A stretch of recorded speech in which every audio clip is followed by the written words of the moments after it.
जी सुनिए बहन जी, क्या आप मेरी 200 रुपए की मदद कर सकती हैं प्लीज? लेकिन मैं तो आपको जानती तक नहीं। जी मैं समझ सकता हूँ, वो दरअसल ये सामने मेरी कार खड़ी है, वो खराब हो गई है और मेरी एक बहुत इंपॉर्टेंट मीटिंग है। अगर मैं टाइम से नहीं पहुंचा तो मेरे को करोड़ों का नुकसान हो जाएगा, इसलिए बस 200 रुपए की मदद चाहिए। आप कर दीजिए ना, ताकि मैं ऑटो से अपनी मीटिंग तक पहुंच जाऊँ। देखिए, आपकी मदद करने में हमें कोई परेशानी नहीं है, लेकिन हम ऐसे किसी अनजान से ना तो बात करते हैं और हम आपको पैसे भी कैसे दे सकते हैं। आपका डरना जायज़ है, लेकिन आप एक बार मुझे देखिए, मैं कहीं से लग रहा हूँ कि भिखारी हूँ। जी मैं आपसे वैसे पैसे नहीं मांगने आया और ना ही कोई फ्रॉड कर रहा हूँ। मेरी बहुत इंपॉर्टेंट मीटिंग है, अगर मिस हो गई तो बहुत प्रॉब्लम हो जाएगी। मैं लौटा भी दूंगा आपको जल्दी। अच्छा ठीक है, आप परेशान मत होइए, देते हैं पैसे। ये सर इस मजदूर से पैसे मांग रहे हैं, वो भी 200 रुपये। ये लीजिए 200 रुपये। जी बहुत बहुत धन्यवाद आपका, मैं शाम को आते टाइम लौटा दूंगा आपको। नहीं नहीं, कोई ज़रूरत नहीं है उसकी। आपका जो बिगड़ता हुआ काम है वो हो जाएगा, यही काफ़ी हमारे लिए। जी शुक्रिया। और मिश्रा जी ले आए फाइल, दिखाओ जरा। सर आप बुरा ना माने तो आपसे एक बात पूछ सकता हूँ? जी जी जरूर पूछिए।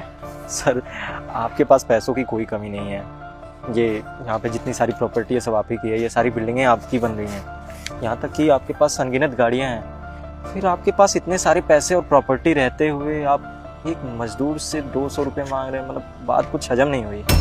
समझाता हूँ, वो दरअसल क्या है ना, आपसे पहले यहाँ पहुँच गया था तो सोचा कि एक बार देख लूँ कि मजदूर लोग काम करते हैं, काम चोरी कर रहे हैं। ये बिल्डिंग ऑलरेडी 1 महीने डिले चल रही है, तभी मैंने इस लेडी को फ़ोन पे बात करते हुए सुना। हाँ मिश्रा जी, साइट पे पहुँच गया हूँ मैं। कहाँ हैं आप? जल्दी आइए। डॉक्टर साहब कहाँ से लाएं 1 लाख रुपया?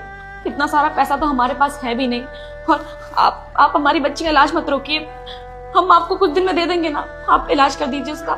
हमारी बेटी के अलावा हमारा कोई नहीं है, आप मना मत कीजिए। अगर आपके पास पैसे नहीं है तो किसी से उधार ले लीजिए। डॉक्टर साहब हमने अपने रिश्तेदारों से भी पूछा, कोई काम नहीं आ रहा, कोई पैसा नहीं देना चाहता है। तो देखिए हम आपके आगे हाथ जोड़ते हैं, हम दिन रात मजदूरी करेंगे, हम कुछ भी करके कहीं से भी पैसा लेकर आएंगे।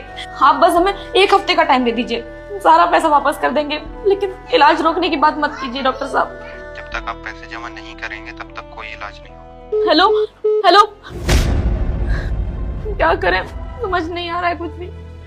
1 लाख रुपया, इतनी बड़ी रकम कहाँ से लेकर। रुको बेटा रुको, तुमको मेरी कसम, इस वीडियो को लाइक कमेंट और सब्सक्राइब जरूर करो।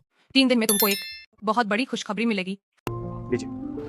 जी बहुत बहुत धन्यवाद। और हाँ, ये एक छोटा सा गिफ्ट तोहफा, वो दरअसल मैं आपको धन्यवाद किस तरह से बोलूं मुझे समझ नहीं आ रहा था, तो ये मेरा धन्यवाद बोलने का तरीका है। अरे नहीं नहीं साहब, हमें कोई तोहफा नहीं चाहिए आपसे, और वैसे भी हम जैसा गरीब आपके किसी काम आया ये हमारे लिए बहुत बड़ी बात है। आप रखिए अपने पास, हमें नहीं चाहिए। ये 200 रुपये वापस कर दिए ना, इतना ही काफी है। जी आप समझ नहीं रही है मैं क्या कह रहा हूँ आपसे। आपने मेरी उस वक्त मदद की जब मुझे सच में मदद की जरूरत थी। अगर आप ये 200 रुपये से मेरी मदद नहीं